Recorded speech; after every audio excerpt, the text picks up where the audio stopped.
Hi everyone, welcome back to the channel. This is Iqra Memon और आज हम स्टार्ट करने वाले हैं unit number 2 organs of government. इसमें हम क्या डिस्कस करने वाले हैं? इसमें हम डिस्कस करने वाले हैं डिफरेंट ऑर्गन्स ऑफ गवर्नमेंट। जैसे कि आपको पता है legislature, executive and judiciary are the parts of government. तो इस सब का फंक्शन क्या है, इन सब के बारे में हम डिटेल में जानने वाले हैं।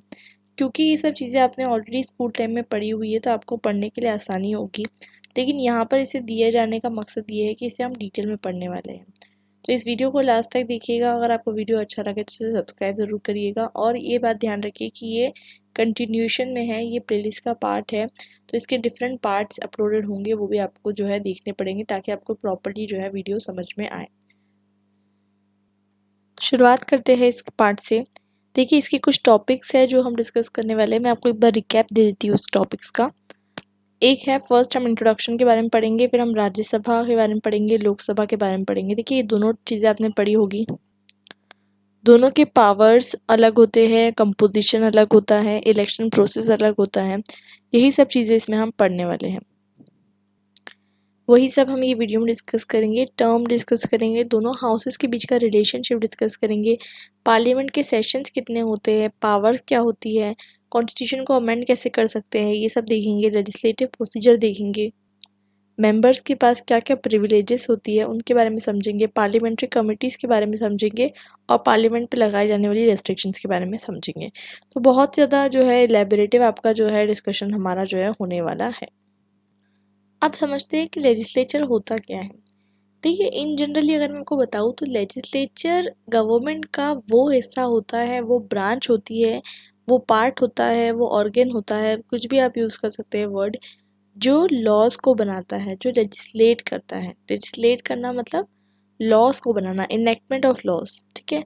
बट इसका मतलब कंट्रोल पूरी तरीके से लेजिस्लेशन पे नहीं है, दूसरे फंक्शंस भी इसके होते हैं, लेकिन लेजिस्लेचर जैसे कि लेजिस्लेचर पे कंप्लीट कंट्रोल इसका नहीं है। क्यों ऐसा? क्योंकि जुडिशरी भी इसमें इंटरफेयर करता है। आपको पता है, कोई कानून अगर गलत बनाया तो उसको स्ट्राइक डाउन करने का काम जो है जुडिशरी करता है।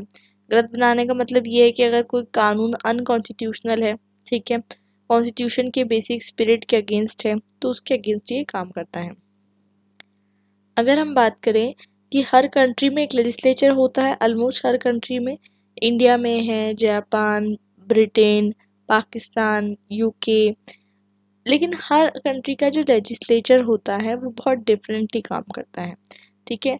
और इस पे डिपेंड करता है कि वो किस तरीके की गवर्नमेंट है। फॉर एग्जांपल, इंडिया के अंदर अलग अलग कंट्री में अलग अलग जो पार्लियामेंट होती है उसे हम पार्लियामेंट किसे कहते हैं? हम सेंट्रल जो हमारी गवर्नमेंट होती है, मतलब सेंट्रल लेजिस्लेचर जो होता है उसे हम क्या कहते हैं? पार्लियामेंट कहते हैं, राइट। तो पार्लियामेंट इंडिया में कहा जाता है, दूसरी दूसरी कंट्रीज में नए नए नाम से दिया जाता है। किसी में सेनेट कहा जाता है, हाउस ऑफ लॉर्ड्स कहा जाता है, अलग अलग चीज़ें जो है मतलब इसमें आपको रेफर करने को मिलता है।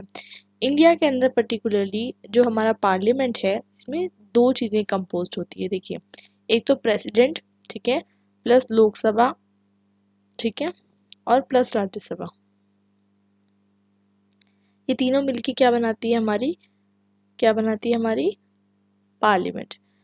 जो प्रेसिडेंट होता है, ना ही वो लोकसभा का मेंबर हो सकता है, ना ही वो राज्यसभा का मेंबर हो सकता है, इसलिए उसको अलग से लिखा गया है, ठीक है। प्रेसिडेंट और राज्यसभा एंड लोकसभा, ठीक है। अब जो हमारा राज्यसभा होता है, राज्य राज्य जैसे कि हम कहते हैं ना स्टेट, तो राज्यसभा को इंग्लिश में क्या कहते हैं हम? Council of states. क्या कहते हैं हम?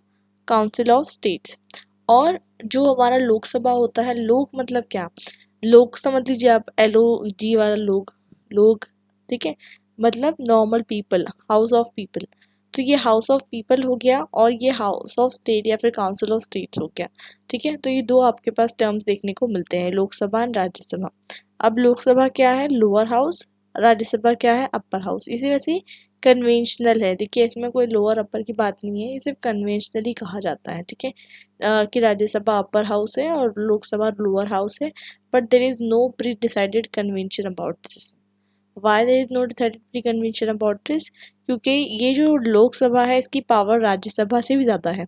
इसको लोअर हाउस कहने का कोई मतलब नहीं है, लेकिन इसको ऐसे कहा जाता है। अब इसके स्टार्टिंग में मैं आपको बता देती हूँ, अगर आपको लक्ष्मीकांत रेफ़र करनी है तो आप एक लक्ष्मीकांत इसके लिए रेफ़र कर सकते हैं, और बाकी ये सबसे बेस्ट बुक रहेगी CGDI के लिए, थोड़ी बहुत आपको डी वास्तु रेफर करनी है वो भी आप कर सकते हैं। तो समझने की कोशिश करते हैं सबसे पहले राज्यसभा को। तो देखिए राज्यसभा को काउंसिल ऑफ स्टेट कहते हैं, मैंने अभी आपको बताया। इसे हम परमानेंट हाउस भी कहते हैं।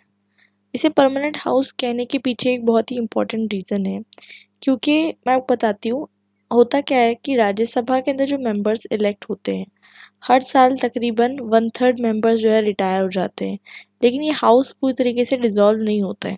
ठीक है, हर 6 साल मतलब इसकी जो पूरा मतलब हर मेंबर की जो एज होती है, एज आप कह सकते हैं टेन्योर कह सकते हैं, वो 6 ईयर्स का होता है।